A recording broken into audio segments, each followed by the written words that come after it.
హాస్పిటల్లో ఇప్పటికీ చావు బతుకులో ఉన్నాడు. దాని మీద అసెంబ్లీలో సమాధానం చెప్పే పరిస్థితి అయినది, సమాధానం ఇచ్చాడు. దానికి మరి ఆల్రెడీ బెయిల్ మీద ఉన్నటువంటి అల్లు అర్జున్ ఎందుకు ప్రెస్ కాన్ఫరెన్స్ పెట్టిండని అడుగుతున్నా. నేను పెట్టవలసిన అవసరం ఏమి ఏర్పడింది? నువ్వు ఆల్రెడీ బెయిల్ మీద ఉన్న వ్యక్తి అసెంబ్లీలో మాట్లాడింది ముఖ్యంగా ఒక ఆడపడుచు చనిపోయింది, ఇంత పెద్ద అన్యాయం జరిగిపోయింది, కొడుకు హాస్పిటల్ ఉన్నాడు ఆవేదనతో. పోలీసులు ఇచ్చిన రిపోర్ట్ ప్రకారంగా నువ్వు చేసిన ఏదైతే పర్మిషన్ లేకుండా నువ్వు రావడం ఇవన్నీ జరిగినాయి. నా ఉద్దేశంలో మరి పొలిటికల్ పార్టీస్ వాళ్ళు ఎంతసేపటికి ఇదో కక్ష అంటుడు, కక్ష సాధించే కాంగ్రెస్ పార్టీ కాదు, మాది సెక్యులర్ పార్టీ. ఇవాళ ఎవరైతే ఆర్ఎస్ఎస్ నుంచి కిషన్ రెడ్డి గారు అంటున్నారు పరిస్థితులు బాగలేవు అంటున్నాడు. మరి మణిపూర్లో ఏమవుతుందిరా బాబు? సంవత్సరం పొడుగా ఇప్పటికి 90 మంది చనిపోయిండ్రు. ఆడ లా అండ్ ఆర్డరే లేదు. ఈడ లా అండ్ ఆర్డర్ ఉన్నది. అన్ని విధాల ఫిలిం ఇండస్ట్రీకి ఎంకరేజ్ చేస్తున్నాడు రేవంత్ రెడ్డి. అంతేకాకుండా సినిమా టికెట్లు పెంచుకోవడానికి, రేటు పెంచుకోవడానికి కూడా నీకు అవకాశం ఇచ్చారు. కనుక వీళ్ళు కొందరు, అది బీఆర్ఎస్ కావచ్చు, బీజేపీ కావచ్చు, పొలిటికల్ అడ్వాంటేజ్ తీసుకోవాలనే వాళ్ళ ఆలోచన. నేను అల్లు అర్జున్కు నిజంగానే నీకు ఆలోచన ఉంటే ఆ పిల్లగాడు తేజ కిమ్స్ హాస్పిటల్లో సీరియస్గా ఉన్నాడు. మృత్యుంజయ యాగం చేయిరా బాబు, నీ ఇంట్లో ఆయన బాగుపడాలని మృత్యుంజయ యాగం చేయి. అదేవిధంగా నీకు ఆలోచన ఉంటే వాళ్ళ కుటుంబానికి ఏ విధంగా సాయం చేయాలని ఆలోచన చేయి. అంతేగాని నీకు ఎవరు అడ్వైజ్ ఇస్తున్నారో నాకు తెలియదు. కానీ అప్పుడే ఆంధ్ర నుంచి ఆఫర్స్ వస్తున్నాయి, మా దగ్గర రండి, మేము సినిమా ఇండస్ట్రీస్కు అవకాశం ఇస్తాం, అన్ని విధాల సదుపాయం అని చెప్తున్నారు. ఇది ఏమిటి డ్రామా నాకు అర్థం కాదు. తెలంగాణలో ఎవరు తెచ్చిండ్రు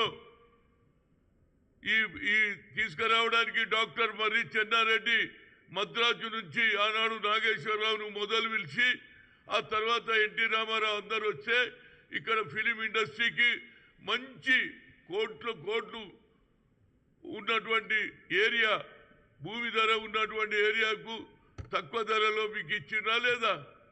ఈడ ఫిలిం ఇండస్ట్రీ పెట్టిండ్రు, ఇండ్లు కట్టుకున్నారు, అదేవిధంగా స్టూడియోలు కట్టుకున్నారు.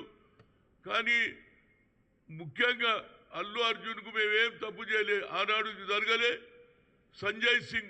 సంజయ్ దత్కు ఆనాడు AK-47 దొరికిందని సంజయ్, ఇది మన ఫిల్మ్ యాక్టర్ సునీల్ దత్ కొడుకు, ఆయన కూడా పార్లమెంట్ మెంబర్, ఆయన కాంగ్రెస్లో ఉన్న కేసు అయిందా లేదా? అదేవిధంగా పోలీసు ఇచ్చిన లెక్క ప్రకారంగా, లా ప్రకారంగా కేసు పెట్టారు. అందులో నీకు బెయిల్ కూడా దొరికింది.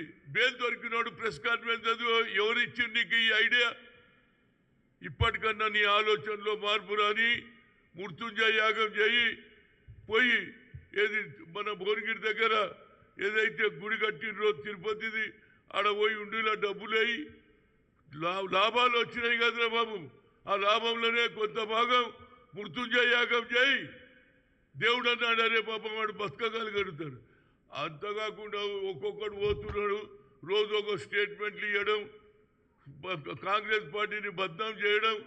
రేవంత్ రెడ్డి ఏం తప్పు చేయలే, అకార్డింగ్ టు లా ఆయన మాట్లాడిండు అంతే తప్పితే దానికి నాదేదో నా మనోభావాలు దెబ్బతిన్నామని సచిన వాళ్ళ కుటుంబాలు ఎంత బాధపడుతుందిరా బాబు. ఒక పక్క తల్లి చనిపోయి కొడుకు ఏమైనా ఉండే, వాళ్ళ నాన్నమ్మ ఏడుస్తుండే, నేను పోయి చూసి వచ్చిన. కానీ నేను పొలిటికల్ స్టేట్మెంట్ ఇవ్వలే, ఎందుకంటే అక్కడ పరిస్థితి బాగలేదు.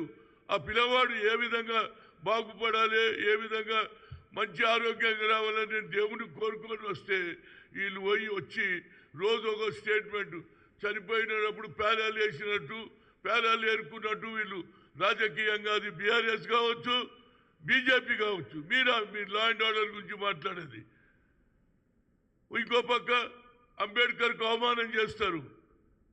సాక్షాత్ ఎవరు? అమిత్ షా, హిందుస్థాన్ కా హోమ్ మినిస్టర్, రాజ్యాంగం రాసినానికి కూడా అవమానం చేస్తారు. దాని మీద మీరు కాన్సన్ట్రేట్ చేయండి బాబు.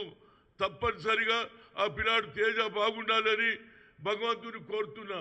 భువనగిరి దగ్గర వెంకటేశ్వర స్వామి గుడి కట్టిండు. నువ్వు వచ్చినటువంటి పుష్ప సినిమాలో వచ్చినటువంటి డబ్బులు తీసుకుపోయి ఉండీలో వేయి, అదేవిధంగా వాళ్ళ కుటుంబానికి సాయం చేయి తప్పితే వీళ్ళ మాటలు నమ్మకరా బాబు. వీళ్ళు కేవలం ఏ విధంగా కాంగ్రెస్ను రేవంత్ రెడ్డిని బద్నాం చేయడానికే వీళ్ళ ప్రయత్నం జరుగుతుంది. అదేవిధంగా అల్లు అరవింద్ గారు కూడా పొలిటికల్గా ఆయన పార్టీ నడిపించిండు. ఆయన నన్ను ఆలోచన చేయరా బాబు.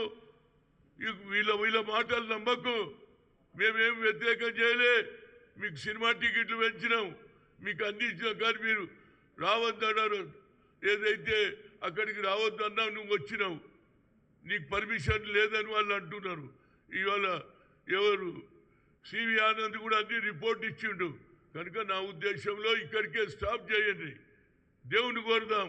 ఆయన కూడా మృత్యుంజయ యాగం చేయి చేస్తే దేవుడన్నా ఆ పిల్లాన్ని ఎవరు తేజను బతికిస్తే బాగుంటుంది అనేది నా ఆలోచన. ఏదైనా law will take their own course. ఈ పొలిటికల్ డ్రామాలు బంద్ చేయండిరా బాబు. అంబేద్కర్కి అవమానం చేసి ఇవాళ మీరు మాట్లాడుతున్నారు. మణిపూర్లో లాస్ట్ 1 year నుంచి 90 మంది చనిపోయినరు. ఆడ ల్యాండ్ ఆర్డర్ కనిపిస్తలేదు. ఈడ ఒక్క అక్క రేవంతి చనిపోగానే ముఖ్యమంత్రి ఇంత సీరియస్ తీసుకున్నాడు. ఎందుకంటే ఎవరు చనిపోవద్దు, లా అండ్ ఆర్డర్ ఫెయిల్ కావద్దు అని మేము చూస్తుంటే లా అండ్ ఆర్డర్ పోయిందట, కక్ష సాధింపట, సినిమా ఇండస్ట్రీ ఆంధ్రకు పోతుందట. ఏందిరా ఇది? నాకు అర్థం కాదు. ఇప్పటికన్నా వాళ్ళ నాయన పోయిండు, ఎవరు అల్లు అరవింద్ పోయిండు, ఆయన కూడా మాట్లాడొచ్చిండు.